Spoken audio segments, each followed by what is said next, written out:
Hi, it's Miss Pritzel at the Appleton West Library, and I'm book talking The Lies We Tell, which is Katie Zhao's newest mystery. So Katie Zhao, this one came out like December, January. This is Katie Zhao's, I think that's her first book, How We Fall Apart. One of the best starts to a mystery book ever. So I really enjoyed the first book, and so I was really looking forward to this book. And I'm not going to say I didn't like this book. It's just like when you compare them. So that doesn't mean don't read this book. So our main character is Anna Shu. It's XU. I know there's some talk about how it's pronounced differently if you speak Mandarin.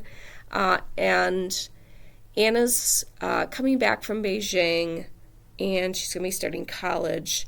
One of the things we know is that she wants to do a little investigation into the murder of an Asian student there 7 years earlier, because it turns out that this student is somebody her family knew, somebody that had babysat Anna when she was younger, and the crime has never been solved. And as Anna looks into this mystery, she finds out that there's a secret society that has supposedly been disbanded, but she also finds out that there was a murder of another Asian woman in the 50s, and this secret society was supposedly also involved. Other things start happening, like there's vandalism to her parents own a bakery, but then the rival Chinese family, the Lu's, also have started up a bakery too, and there's vandalism to one of the bakeries. Things of Katie start go missing.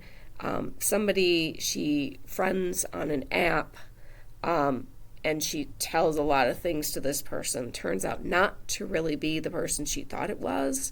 And then once she defriends the person, there's threats and things like that. So there are a lot of good things about this book. I think for me, and other people may not see it as much, for me compared to the other book where nearly every character we interact with is Asian.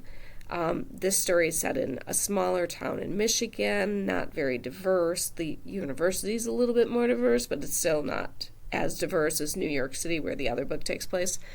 There's also a little bit more, the author has a message about Asian hate crimes and the prevalence and the rise of Asian hate crimes, and they don't talk about COVID in this, but, that's one thing Chris Liu, who's kind of the love interest in this one, says to her at one point. He's like, because he'd been he'd been living in Beijing, China for a while with relatives, and he's come back and something happens and he's like, oh man, I forgot that people treat us like this. And so I think there's more of that in this book than there was in the other one, and I think it's the setting and things like that creates that tension. And I also think the last number of years dealing with COVID and everything and seeing the rise of Asian hate crimes influenced the author a lot when she was writing it. So I think there's a lot of things mystery-wise that this book does have going for it. It's just like some books, like R.J. Palacio wrote Wonder. I know what else she's written. Not too many people do. And same thing with Susan Collins and The Hunger Games and Veronica Ross and Divergent series. So I really am, this is an author I'm going to keep my eye on, because I really do want to read her next, whatever she comes out with next, because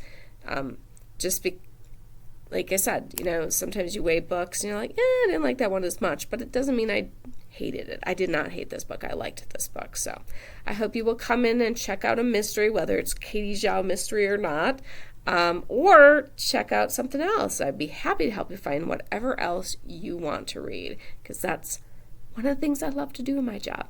So have a fantastic day and keep on reading.